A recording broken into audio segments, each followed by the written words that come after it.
মাতা শক্তিরূপিণী সত্য ভাবা উভয় শ্রীপাদ পদে তৎসহ প্রণাম জানাই। আজকে যে আসরে কবিগান এখানেই থাকা থাক, যে কমিটি করে দিয়েছে কবিগানের এই আসন, ধর্মীয় কথা কহিবার একটা স্থান তারা তৈরি করেছেন সর্বজন। অক্লান্ত পরিশ্রম করে অনেকে কত কষ্ট করে একটু ধর্ম অনুষ্ঠান দেবার তরে মানুষের দ্বারে দ্বারে কালেকশন করে। আমি প্রণাম জানাই সেই ভক্তদের পায় যারা অক্লান্ত পরিশ্রম করে এই অনুষ্ঠানটাকে সুন্দর থেকে সুন্দরতম করে গড়ে তুলেছেন। আমি শুনেছি এখানে প্রতি বছর কবিগান হয়, তাই তো নাকি? অনেক কয়বার হয়েছে, এবারও তাই। গতবার এসেছিলেন শ্রদ্ধেয় দাদা জগদীশ সরকার মহাশয়, আমার ফোনে বললো তাই যে ওই আসরে তো আমি আগে যাই। এই বছর বাবারা আমার মায়েরা দিয়েছে কবিগান, একটা জ্ঞানের গান, যে গান শুনলে মানুষে কিছু পায়, কিন্তু যিনি দেবেন সেই ব্যক্তিটা তেমন হওয়া চাই। আমি তো সেই জগতের মানুষই নই। তার কাছে কিছু শোনা যায়, যিনি ধার্মিক হয়, যিনি সদ্গুরু হয়, যিনি প্রেমিক হয়, সেই মানুষ কিছু বললে মানুষে বসে শোনে। আমি তো সেই জগতের মানুষ নই, তাই মনের কথা খুলে বলছি। আপনারা ভক্ত সবিচয় আশীর্বাদ করবেন সবাই। আপনাদের পূত ও পবিত্র আশীর্বাদ যদি আমার মস্তকে বর্ষিত হয়, যা কিছু হবে, যতটুকু যা পাবেন আপনাদের আশীর্বাদের দ্বারাই। আগে একটা মাঙ্গলিক ধ্বনি দেব, তারপরে আলোচনার মধ্যে যাব। এর আগে যিনি গান গেয়ে গেলেন, হয়েছে আপনার? হয়েছে বাবা? হয়ে গেছে, তাহলে সেরে গান। এর আগে আপনাদের এখানে কবি গান হয়েছে। আমার আগে যে সরকার মশাই গান গাইলেন, কবি গানটা তো এইভাবেই হয় নাকি? আলাদা কিছু কি? কবি হচ্ছে দুই প্রকার, একটাকে বলে তর্জা কবি, আর একটাকে বলে ভাব কবি। তর্জা কবি কেমন? আমার কাছে পিছনে গিয়েছিল একজন, আমার গিয়ে বলছে, তাই এর কি কবি গান কয়? বললো, কেন, এর কি কয়? বলে, সেই ভাবটা নাই। মানে উনি যে কবি শুনতে চেয়েছেন, আমরা সেই কবি গান গাই না, তাকে বলে তর্জা কবি। দুইজনে ঢোল নিয়ে দাঁড়াবে, এ জায়গায় হয়তো তর্জা কবি, ওই ঢোল দিয়ে বাড়ি দেবে, এ ওর ভাষা গুলোবে, এইটা হচ্ছে তর্জা কবি। আর আমরা যে কবি গান করি, একে বলে ভাব কবি, যেটা হচ্ছে গেয়েছেন পাগল বিজয় সরকার, যে গান গেয়েছেন প্রয়াত শ্রদ্ধেয় রসিকলাল সরকার, নিশিবাবু, এটা হচ্ছে পূর্ববঙ্গীয় কবি গান। আর এই দেশীয় যারা, তারা যে কবি গান ভালোবাসে, আমার কবিগুরু কল্পতরু নামটি শিশির সরকার,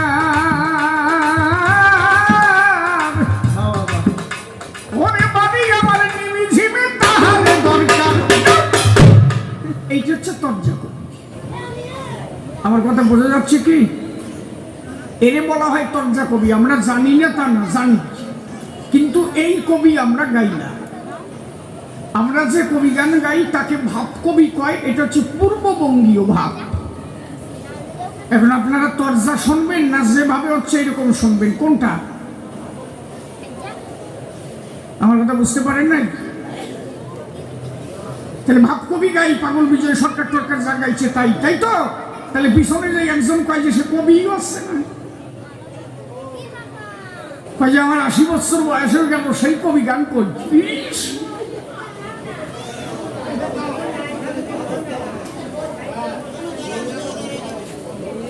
আর তুমি সামনে এসে খারাপ হইয়ে কেন? ভাইজে ফেলবে না তো? ওইখানে বসে পড় মা, বাবা, হ্যাঁ ওইখানে বয় মা, বয়। ভাইজে ফেলছে তো। হ্যাঁ বয় বয়, এইবার উল্টো দিক ফিরে বয়, ভাষা আমার দিক ঘুরোই দে। বাহ, ভালো বইছিস।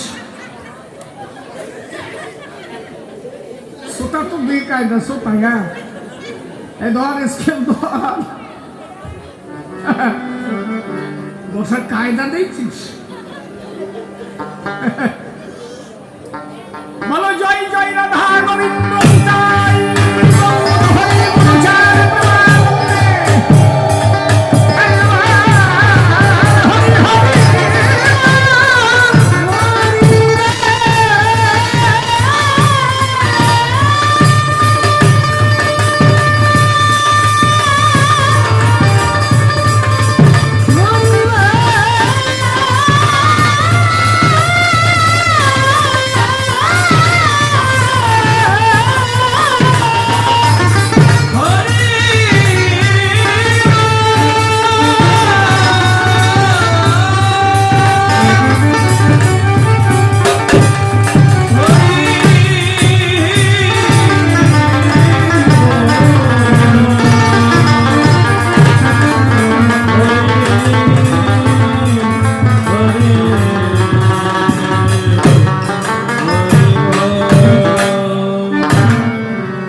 কবি প্রেমিক কবি পাগল বিজয় সরকার,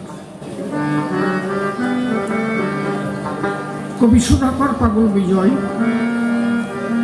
পাগল বিজয় সরকারের আগে যেসব কবিগণ ছিল, বক্সটা একটু বাড়াতে হবে। শ্রীমৎ স্বামী তারক গোসাই, যাকে সরকার বলা হতো এবং গোসাই বলা হতো। একাধারে কবিত্ব, একাধারে সাধুত্ব, তার মধ্যে ছিল জাগ্রত। মনিটরটা একটু যদি দেন, একটু দেন, আস্তে, এত কথা কয় কেন? 25,000 টাকা দিয়ে আনছে আমাদের, একটা 2 টাকা নাকি, 25,000 টাকা দেবে, গান গিয়ে বেরোয় যাবো, টাকা দেবে, ক্যালকুলাই গুনি নিয়ে আটা দেবে। তুমি যদি কথা কও, তোমার জন্য অনেকে হরি কথায় বাধা পড়বে। এই টাকাটা তো সবার কাছ থেকে কালেকশন করে আমাকে দেওয়া নাকি? তাহলে আমাকে কিছু কথা বলতে আনা হয়েছে, সেই কথাগুলো শুনবো না? তুমি যদি এত ক্ষতি পারো, তা আমার আনছো কেন? তুমি এসে খারাপ। ভাবুক কবি প্রেমিক কবি পাগল বিজয় সরকার। এই কবি গানটা আদ্যাশক্তি মহামায়া খুবই ভালোবাসত। এই জন্য যত কবিয়াল আছে, কালী পুজোর পরের দিনে এমন কোন কবিয়াল নেই যে তার বাইরে হয় না। কালী পুজোর থেকে আমাদের এই সিজনটা শুরু হয়। মা এত ভালোবাসত গান। পাগল বিজয় সরকার বাংলাদেশে কোনো এক আসরে গান গেয়েছিলেন। বললাম না, কবি গান, আধ্যাত্ম গান, সমস্ত গানের উপরে শ্রেষ্ঠ গান কবি গান। এমন কিছু নেই যে এই গানে আপনি পাবেন না। সরকার বসে গান গাচ্ছে, বট গাছের উপরে কালী বসে গান শুনছে। কমিটির একটা ছেলেকে বলছে কি, এই বাদামের কোনাটা খুলে দিত। তখন তো প্যান্ডেল বলতো না, বলতো বাদাম, বাদাম টাঙানো। বলে বাদামের কোনাটা খুলে দি। বলে কেন, তুমি কে? বলে যার জন্য গান হয় আমি সেই। বলে তুমি এখানে কেন? বলে আমার বিজয় গান গায়, আমার কত আশা, বিজয় মুখ দেখবো আর একটু হরি কথা শ্রবণ করবো। এই জন্য কবি গান খুব আধ্যাত্ম গান, ভক্তির গান, নবরসের গান। সেই গান শুনতে এসে আমরা এত কথা কব কেন? যতটুক সময় হবে গান ধৈর্য ধরে শুনবো সর্বজন। আগেই গিয়ে শোনাই পাগল বিজয় সরকারের ছোট্ট একটা গান। কয়েকদিন আগে আমরা দেখলাম একটা বিমান দুর্ঘটনায় 200 কতজন মানুষ যেন চলে গেল। তার মধ্যে মাত্র একজন লোক বেঁচে ছিলেন। সেই লোকটা বলছেন যে আমি বেঁচে আছি কিভাবে আমি নিজেও জানি না। আপনারা দেখেছেন না মিডিয়ায়, সব মানুষ চলে গেল, একজন লোক বেঁচে থাকলো। শুধু কি তাই? আজ থেকে 35 থেকে 40 বছর আগে এলিস নাম করে একটা জাহাজ আটলান্টিক মহাসাগরে ডুবে গিয়েছিল। 62 ম্যান ছিল, তার মধ্যে 61 বা 61 জন মানুষ মারা গেল, একজন লোক বেঁচে ছিল।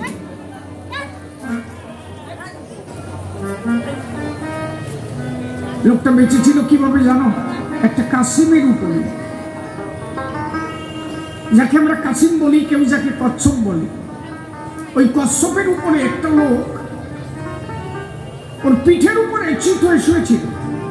কাসিমটা তাকে 7 দিন পর্যন্ত, 7 days, 7 দিন পর্যন্ত তাকে জাগিয়ে রেখেছিল। হেলিকপ্টারে যখন লোক গণনা খুঁজতে আসলো যে কোন লোক বেঁচে আছে কিনা, ওই লোকটা হাত নাড়া দিয়ে বলেছিল আমি বেঁচে আছি। ওনাকে যখন হেলিকপ্টারে তুলে নেওয়া হলো, ওই কাসিমটা 3টে ঘুরপাক খেয়ে ঊর্ধ্ব আকাশের দিকে তাকাইয়ে দেখে গেল আমি যে লোকটাকে পিঠে নিয়েছিলাম লোকটা বেঁচে আছে না মারা গেছে। আচ্ছা, এত লোক মারা গেল, ওই লোকটাকে কাসিমে বাঁচিয়ে রাখলো কেন? কে সে? ঈশ্বরের সেই খেলা, যে খেলা পার্থিব মানুষ হয়ে কোনোভাবে তার সাধন করা যায় না। তিনি যদি কাউকে রাখেন কেউ তারে মারতে পারে না, আর তিনি যদি কাউকে মারেন কেউ তারে বাঁচাতে পারে না। আমরা এসেছি জগতে, পর করে সবাই চলে যাচ্ছে, কেউ তো জগতে নেই। আজ থেকে 150 বছর আগের একজন মানুষ দেখাতে পারবেন এই গ্রামে? তাহলে এই গ্রাম কি 150 বছর আগে ছিল না? ছিল, মানুষ ছিল, যারা ছিল পর সবাই চলে গেল। এরপরের নাম্বার তোমার, এরপরের নাম্বার তোমার ছেলে, তারপরের নাম্বার তার ছেলে, পর সবাই চলেই যাচ্ছে। সবাই চলেই যায়, যে যায় আর খবর হয় না। ভাবুক কবিতায় গেয়ে উঠলেন, কেমন যাই যাই বলে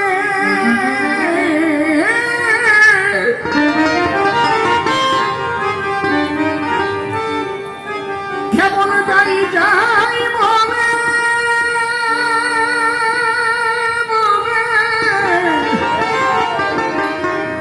যাই যাই বলে এখানে থাক। কেবল যাই যাই বলে উঠেছিল আকাশ বাতাস ধনিয়া,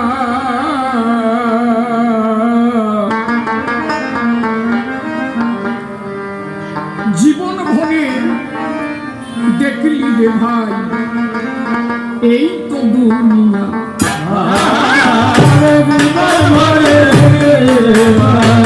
এই তো দুনিয়া, জীবন ভরে দেখলি রে ভাই এই তো দুনিয়া।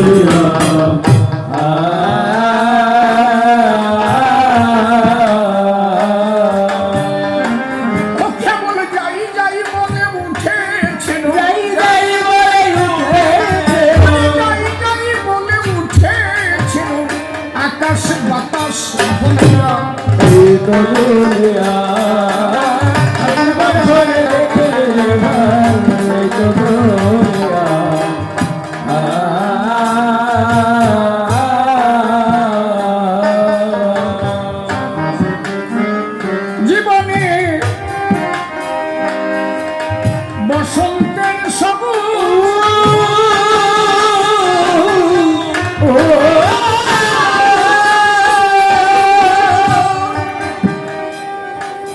মুছে গেছে দেওয়া বুঝ, সংসার সংঘাতে তো হলো না সে বুঝ,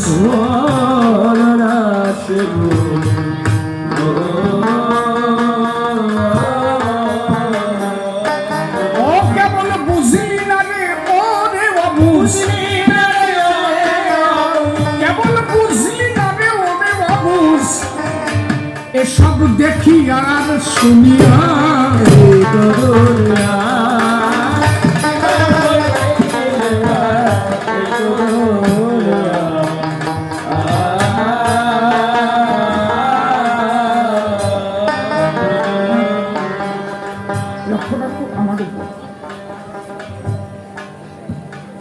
জীবনের বসন্তের সবুজ মুছে গেছে রে অবুজ। সংসার সংঘাতে তোর হলো না সে বুঝ, কেবল বুঝলি না রে ওরে অবুজ।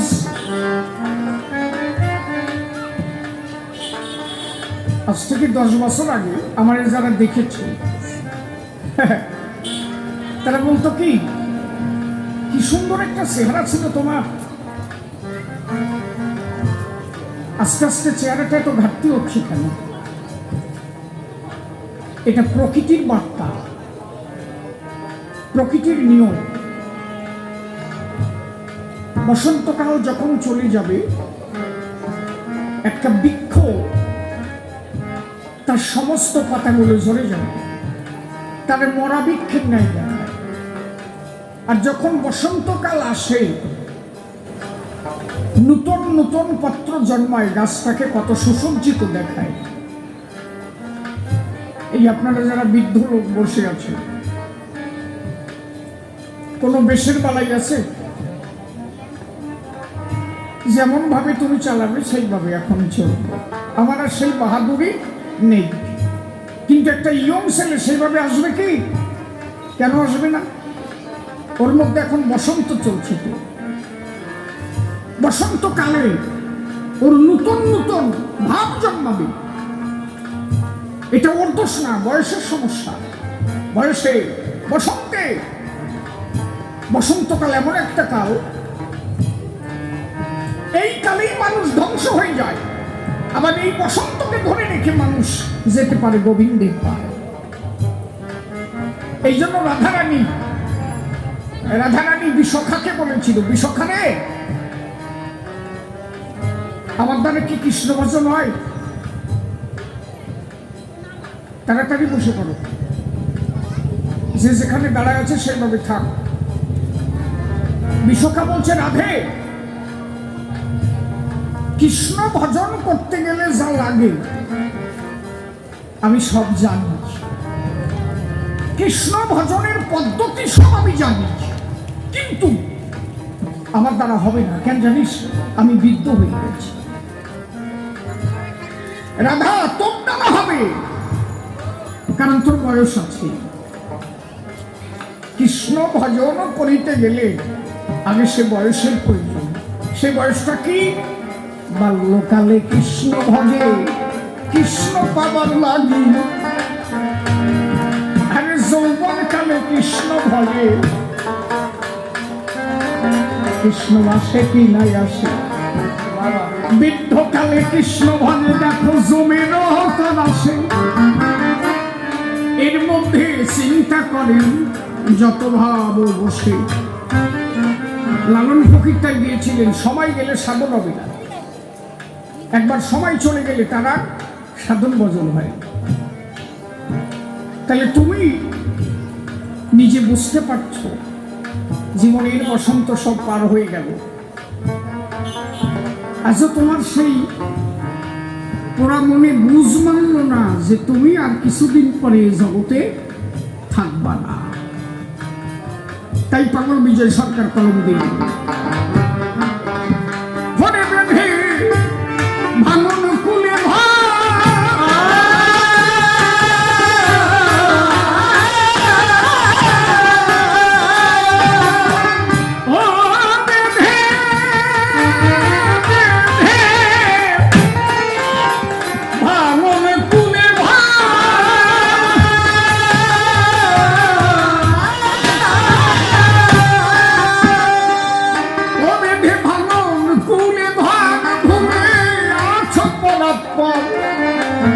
কত ভাঙে কত বলে এই না নদীর চল।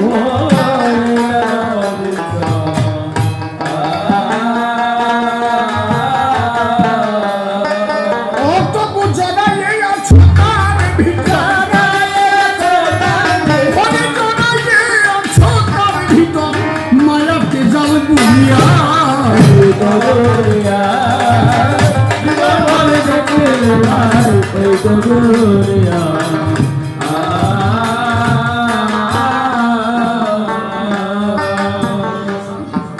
আষাঢ় পশারে ভুলে আশার বাসা তার মূলে, তোমার দুয়ার দেওয়া ঘরের কপট দিলে না খুলে, ও দিলে না খুলে।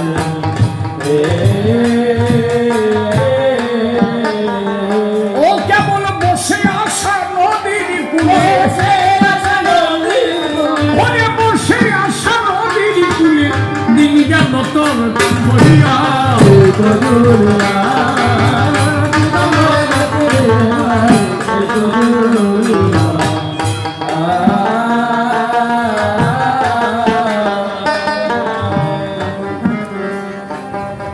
এমন কোন ঘর আছে যে সেই ঘর ভাঙে নাই? কোন একটা মায়ের পুত্র সন্তান মারা গেল, বুদ্ধ অবতারে বুদ্ধদেবের কাছে গিয়ে বলল, বাবা আমার সন্তান মারা গেছে, তুমি তো ভগবান, আমার সন্তানকে ফিরিয়ে দিতে পারো না? বুদ্ধদেব বললেন, কি আমি ফিরাতে পারি যদি আমার কথা তুমি রক্ষা করতে পারো। বলো কি? বলো তুমি এমন ঘরের থেকে যদি আমাকে কয়েকটা শস্যের দানা এনে দিতে পারো যে ঘরে কেউ মরেনি, যে ঘরে কেউ কোনোদিন মরেনি, সেই ঘরের থেকে যদি কয়েকটা শস্যের দানা আমাকে এনে দিতে পারো, আমি তোমার ছেলেকে বাঁচিয়ে দিতে পারি।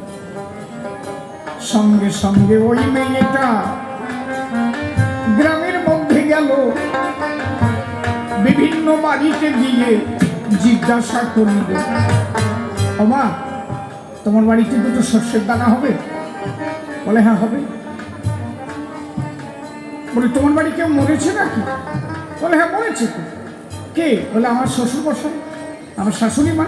বলে তাহলে হবে না, আমি এমন একটা বাড়ি থেকে শস্য নেব যে বাড়িতে কেউ মরে নাই।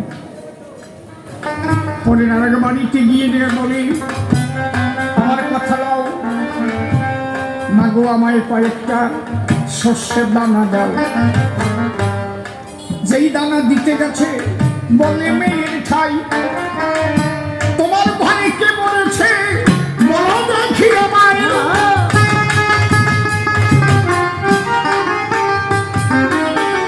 ওই মেয়েটা ডেকে বলে, ওই মামনির ধারে আমার পিতা চলে গেছে, আমি বলিলাম তোমাকে।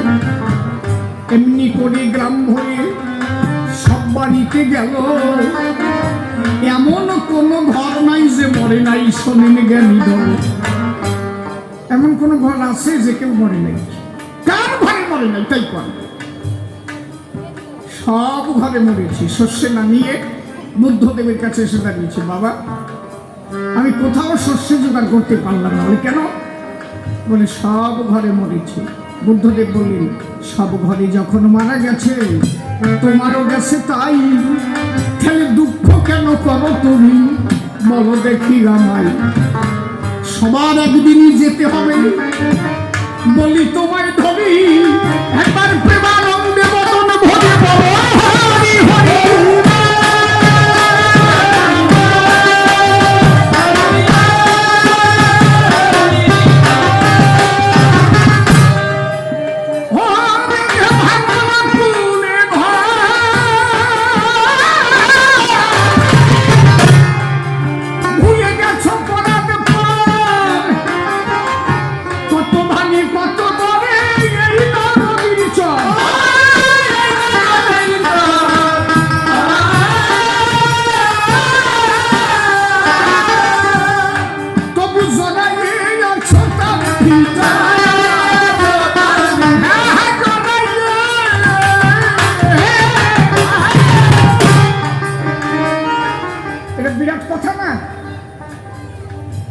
এইখান থেকে আপনি বাড়ি যেতে পারবেন সেই গ্যারান্টি আছে নাকি?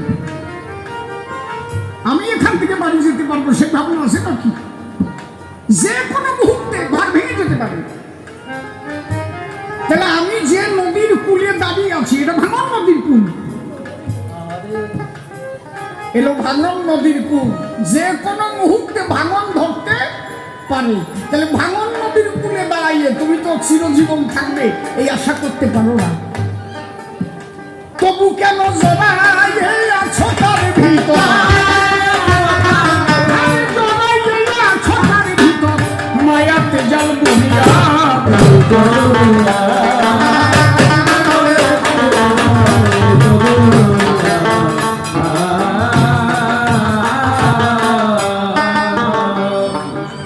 থেকে মায়া মত্তপুর ওরে পিছে পড়লে অনেক দূর, পাগল বিজয় বলে, পাগল বিজয় বলে যে আমার সকর্মীর কসু, ও সকলের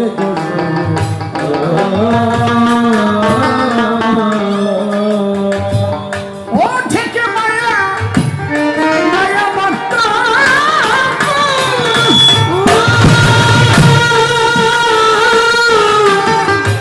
পিছে আছো অনেক দূর,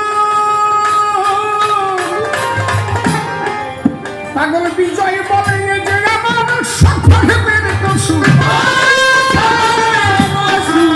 বহুদিনের হারা নদী হে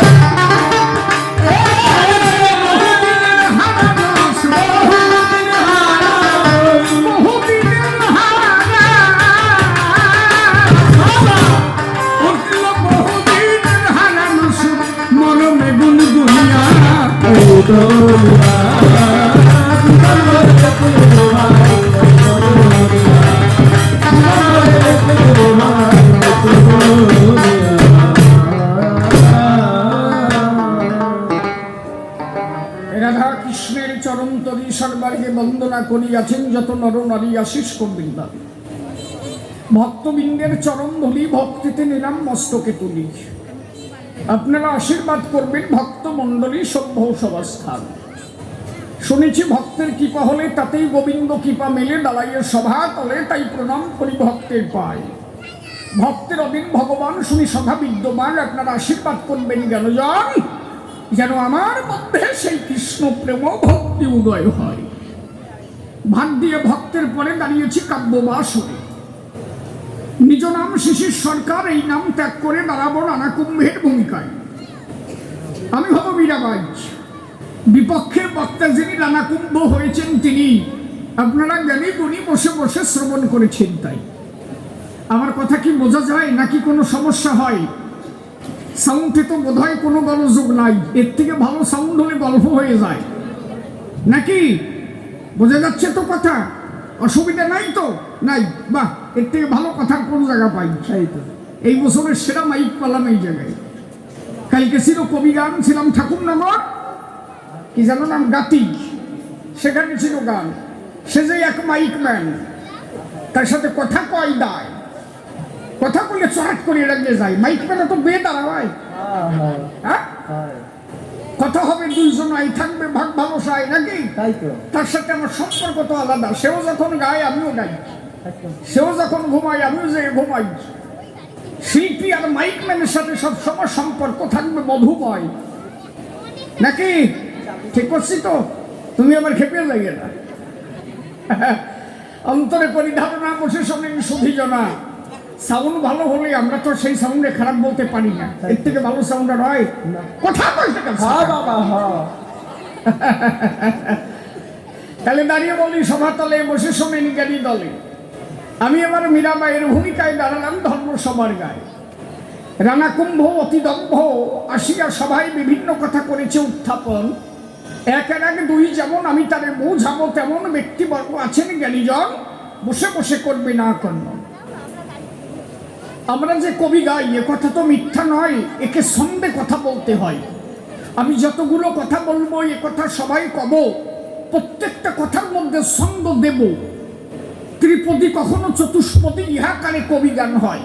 কবি বলে তারে যা কবে তা ছন্দের পরে, তাই তো কবি হয় এই সংসার নাকি? হরি বল হরি বল। উনি মনে মনে ভাবছিল তাই এর কি আর কবি গান কয়, তাই এর কি কয় না ভাঙি বেড়াইয়া এর কথা কয় সাতা। কবি হয় দুই প্রকার, বসে শোনেন নারীর আর শুনতে লাগে চমৎকার, মিথ্যা কথা নয়। একাধারে এই দেশীয় মানুষ যারা তজ্জা কবি শোনে, তারা বাংলাদেশীয় মানুষ, তারা ভাব কবি গায়। হরি বল। দাঁড়িয়ে বলি সভা তলে, বসে শোনেন জ্ঞানী দলে। এইবার নিজ নাম দিয়ে ফেলে আমি এখন হয়ে দাঁড়ালাম ভক্তা মীরা বাই। তাহলে আমি কি হয়েছি কথা কইও মীরা বাই, ঠিক করে বুঝিয়ে বাড়ি যাবা আজকে, পরিষ্কার করে দিলাম। বাড়ি যে বাবাজি যদি শোনে কি শুনি আইসিয়া কবা যে বিটা ছিল হচ্ছে মীরা বাই। ভালো ভালো।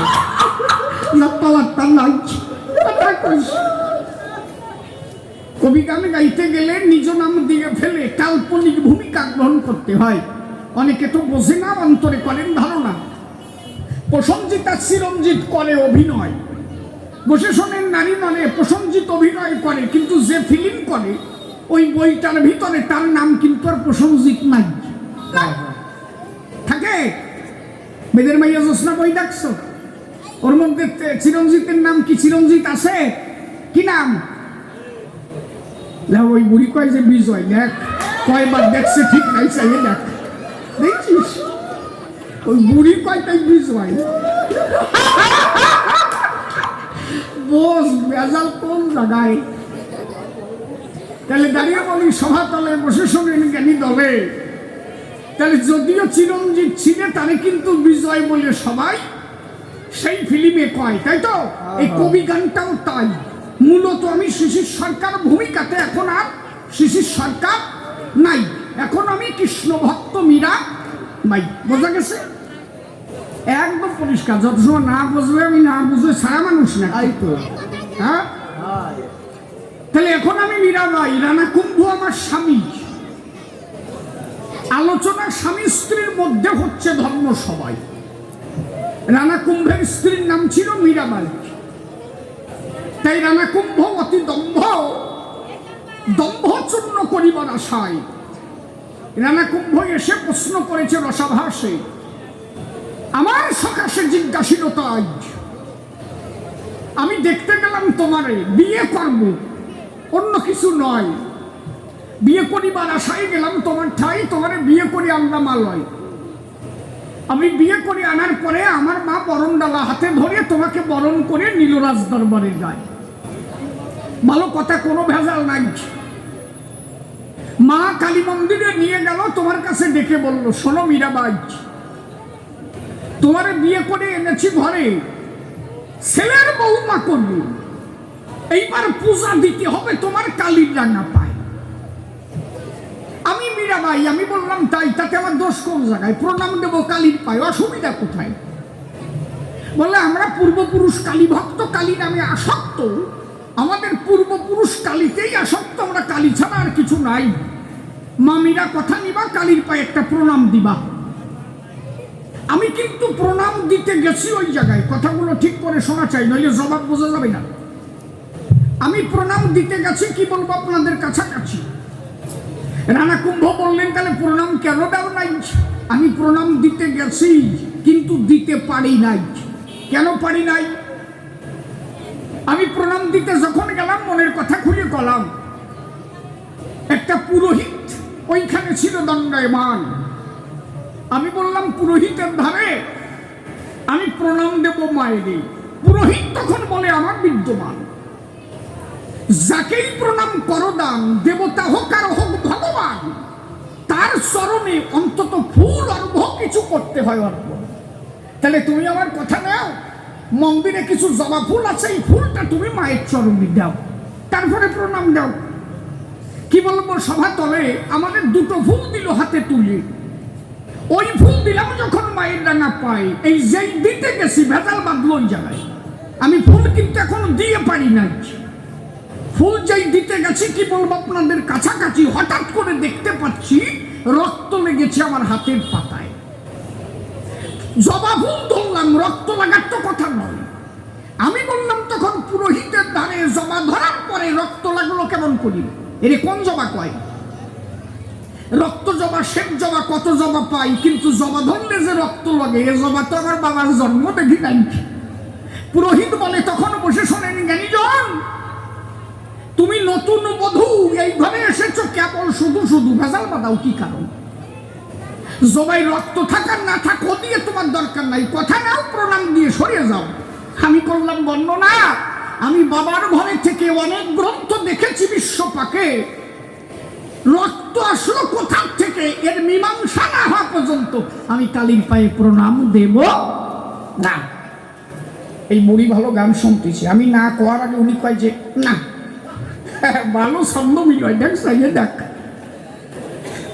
টাস টাস করে কথা কয়, কোন দিক তাকাচ্ছি যাই দিদি সাটা উল্টো দিক তাকায়, বুঝলে না? তাহলে দাঁড়িয়ে বলি সভাতলে বসে শোনেনি জ্ঞানী দলে। এইবার পুরোহিত, আমি বললাম পুরোহিতের চরণ তলে রক্ত এলো কুষার থেকে, এটা জানবার আশয়। পুরোহিত আর কয় না, পুরোহিত তো জানে এ কাজ ভালো না। পুরোহিতের ছোট্ট একটা ছেলে ছিল, ও তখন দৌড়ায় আমার কাছে এসে বলে, তাই শোনো আমার বাবা কবে না, উনি তো জানে এ কাজ ভালো না, আমি তো আরে জানাই। একটু আগে এই মার দুয়ারে হয়েছে পাঠা বলি, সেই পাঠা রক্ত লেগেছে জবা ফুলের গায়ে, সেই জবা দিয়েছে তোমারে, রক্ত লেগেছে হাতের ভিতরে। আমি ওইখানেই দাঁড়ায় গেলাম মীরাবাই, আর প্রণাম দেওয়ার মতো ইচ্ছা আমার নাই। আমি যে কালীকে ভালোবাসি না তা না, কিন্তু প্রণাম দিতে গেছি, কিন্তু আমি পারি নাই। কেন? রক্ত লেগেছে জবা ফুলের গায়ে, মা তো রক্ত গ্রহণ করে না, অন্তরে করি ধারণা। এই যে যারা পাঠা বলি পশু বলি দিয়ে কালী পূজা করে, এই পূজা মা খায় তা তো জানো না। রুদ্র চণ্ডী পুরাণে পরিষ্কার লেখা আছে, শোনেন যত জ্ঞানী জনে, সেখানে মা কালী ডেকে বলছে শিবের ঠাই, শিব ডেকে বলে কালীর ধারে গল্প করি খালি খালি, তোর সাথে সংসার করা হয়ে গেল দায়। কালী বলে তাই শিবের কাছে, আমার দোষ কোন জায়গায়? বলে দোষ আছে এক জায়গায়। কি? যারা তোরে পুজো দেয় পাঠা বলি সবাই দেয়, আর সেই দুয়ারে তুই প্রসাদ খাস, ওখানে যাওয়া যায়? আমি সোনার কাশি ত্যাগ করে তোর স্বামী হয়ে থাকি শ্মশানে পড়ি, আমি নিরামিষ আহারি, আমি সদা সর্বদা শ্মশানে বসে কৃষ্ণ গুণ গাই, আর তুই আমার বউ হয়ে যদি পাঠার রক্ত খাস, তোর সাথে ঘর করা যায়? তোর সুমু খাতিও তো ঘৃণা হবে আমার। কালী দাদিকে বলে শিবের ধারে ওরা পাঠা বলি দেয়, মানে আমি খাই কিনা তা তো তুমি দেখিয়ে না, খালি আমার করে রাগ করো সাতা। তা ওরা যে পাঠা বলি দেয়, ওরা পাঠা বলি দেয়, আমি বলি তোমার খাই। মম যজ্ঞে মম দ্বারে জনরা পশু ঘাতকা তেলরা, আমার যজ্ঞে আমার দ্বারে যদি কোনো মানুষ পাঠা বলি দেয়, কুম্ভবাক নরকে সে পাইবে আশ্রয়। কালীর নিজের মুখের কথা। এই জন্য রামকৃষ্ণদেব বলেছিলেন, সাগ মহিষ তৃষ্ণা বলি, বলি দে তোর রিপুগুলি, কাম ক্রোধ লোভ মোহ মাৎসর্য কয়।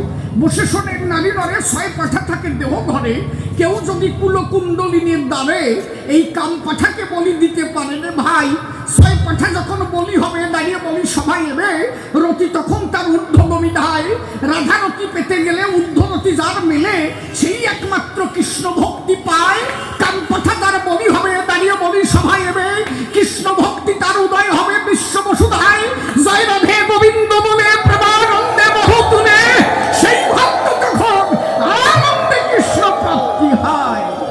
অন্তরে করি ধারণা, সেই ছয় পাঠা বলি না দিয়ে বাইরের পাঠায় কোনো কাজ হয়? ওই দেখুনি কয় যে না, সেই দেখ ভালো মিল শেখছো তুমি। তাহলে অন্তরে করি ধারণা, বসে শোনেন সুধীজনা, মাকে আমি ভালোবাসি না তা না, কিন্তু তোমার মন্দিরে যেভাবে পুজো হয় সেই পূজা কালী গ্রহণ করে না। তাহলে কালী পূজা দিতে গেলে বসে শোনেন জ্ঞানী দলে যে স্তরে পূজা মিলে, আমাদের তো তা নাই। পঞ্চম আকারে পূজা হয়, মশব্দে মুদ্রা, মশব্দে মৈথুন, মশব্দে মাংস, মশব্দে মৎস্য, আর মৎস্যব্দে মধুর মিলন পাই যারে মদ বলে দেয় পরিচয়। বসে শোনেন নারী নরে, মৎস্য বলে কারে?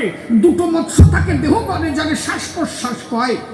এই মৎস্য 21,620 বারে যাওয়া আসাই ঘরে করে, যদি কেউ এই স্নায়ুবায়ুকে কন্ট্রোল করতে পারে, 8 আঙুল ভিতরে 12 আঙুল বাইরে, এই থেকে ধরে ধরে কোনো সাধক যদি খেতে পারে, একমাত্র তার দ্বারা শক্তি পূজা হয় এ সংসারে।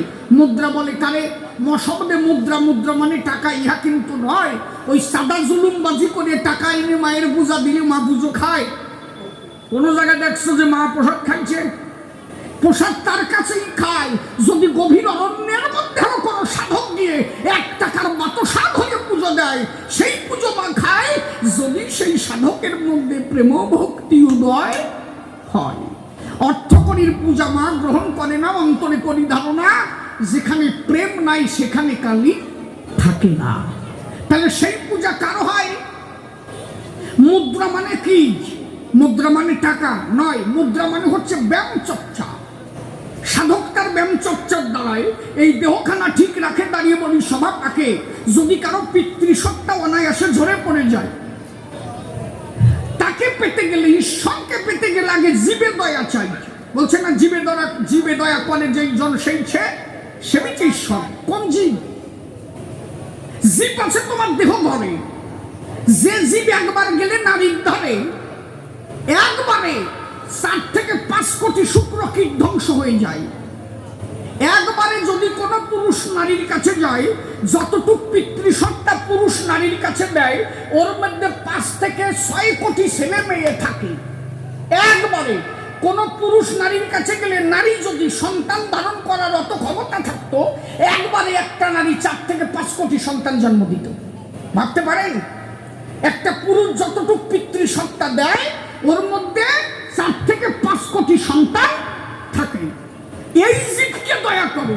পিতৃসত্তা জীব আছে দেহ ঘরে, যেও না কোনো নারীর ধারে। এইবার এই পিতৃসত্তাকে ধরতে গেলে ধরতে হবে ব্যায়াম চর্চার দ্বারাই। অনেকে রাত্রে বেলাও বেরিয়ে যায় কি না? যার সাধন বজন নাই, দেহ ঠিক নাই, ওই সত্তাকে ধরতে গেলে সাধন বজন চাই। হ্যাঁ, অনেকে রাত্রিবেলা খালি খালি ক্ষয় হয়ে যায়। এই জন্য মহাপ্রভু বলেছিলেন, দারু নারী হরে জৈসে মণিরূপী মন। একটা কাঠ নিমৃত নারী তাই দর্শন করতে নাই, যত সময় সে ভজন মার্গে পরিপূর্ণ না হয়।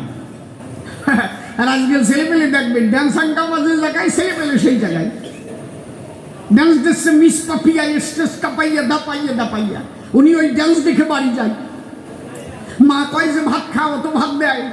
মা তো জানে না ছেলে আসলো কোন জায়গায়। মা ভাত বেড়ে দিচ্ছে, ও ভাত খাচ্ছে আর দেখতেছে থালের উপর দিয়ে মিস পাপিয়া ড্যান্স দেখছে। ওর মস্তিষ্কে ওইটা ঢুকে গেছে। কথা কি আমি ভুল করছি? ওর মধ্যে ও ঘুরতেছে, দেখে যে থালের মধ্যে মিস পাপিয়া, দুটো খেয়ে দিয়ে শুয়ে পড়েছে। হ্যাঁ, ঘুমের ঘরে মিস পাপিয়া তো আরো আসে বারে পড়েছে। ঘুমাই দাঁড়িয়ে বলি সবার ঠাই, দেখে যে মিস পাপিয়া আর ওই স্টেজে নাই, ওনার খাটে উঠে দাপাদাপি করে।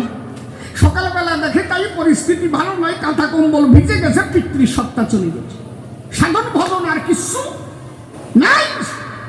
দাঁড়িয়ে বলি সবার ঠাই। এই জন্য মহাপ্রভু বলেছিলেন, একটা কাঠ নিমৃত নারী পর্যন্ত দর্শন করা যায় না যত সময় তার ভজন মার্গ ঠিক না হয়। তাহলে দাঁড়িয়ে বলি সভা তলে বসে শোনেন জ্ঞানী তলে, মানুষকে সেই যুক্ত হতে গেলে থাকতে হয় সৎকর্মের দ্বারায়। তাহলে বসে শোনেন জ্ঞানীজন, এই মুদ্রার দ্বারা দেহখানা গঠিত করতে হয় সর্বক্ষণ। আমার ছোট্টটা গল্প মনে পড়ে গেছে। কেমন হয় ছোট্টটা গল্প? বলবো নাকি? এসে গেছে না বললি নয়। ছেলে ডাক দিয়ে বলে, একটাই মা, আমার তো 32 বছর বয়স হয়ে গেল, এখনো তো বিয়ে হলো না, বিয়ে দেওয়া যায়? মা বলে, তাই? তোর যে বিয়ে দেবো, তোর তো এখনো স্বপ্নে প্রস্রাব করা স্বভাব যায় নাই। তোর বয়স 32 হয়েছে, কিন্তু তুই তো প্রত্যেকদিন রাত্রিবেলা কাঁথা করে মুতিস। কয় যে মা, ভগবানের কাছে বলে টলে কোনো রকমটা মাইয়ে দেওয়া যায় না?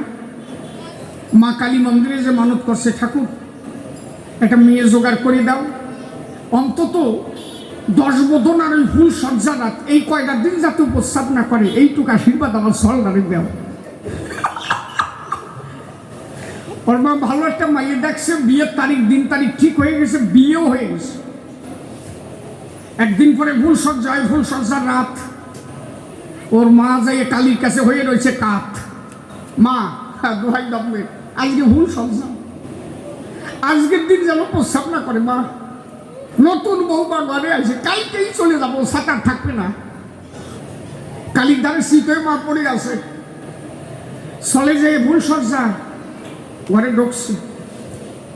ওরা না জনম বলে মুতা স্বভাব, ওর শরীর ঠিক আছে, ও যাওয়া সারা ঘুমালি সারা, ও ঘুমায় পড়ে স্বপ্নে দেখতেছে, স্বপ্ন আইছে, এ প্রসাব করিস না কর কর কর, স্বপ্নে বলতেছে দে বুঝতে দে দে, ও প্রসাব করে দিয়েছে, ও তো মনেই নাই জান যে হুল সন্তান, ও প্রসাব করে দিয়েছে, জল পড়বি তো পর ওই যেখানে আমি যে পেটের উপর পড়তিস, আর বউ লাভ দিতে এই যে ব্যাপারটা কি দেখেছে, জল পড়ে কেন পুতো দেশে করো কি একই কয় যে আজকে না, এই জন্মানোর পরেরটাই ভাবে জানিয়ে দিচ্ছি। ওর বউ দেখছে জাত মারিছে, তো এই কপালে জুটে গেছে, এই আবার দেখছে কপালে যখন জুটছে ছাড়িয়ে যাবো না, তখন মুখ না থামাই আমি যাবো না।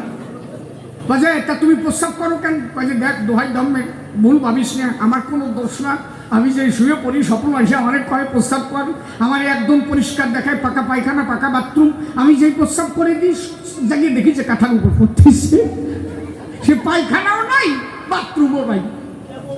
কাজে তাহলে কি করা যায়?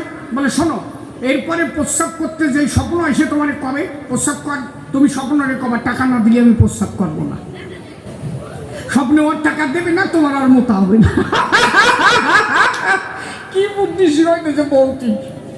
পরের দিন আবার স্বপ্ন আইছে, কিরে দে দে দে, ও কয় যে আর হবে না, বউ করেছে মানা, টাকা না দিলে আমি প্রস্রাব করতে পারবো না।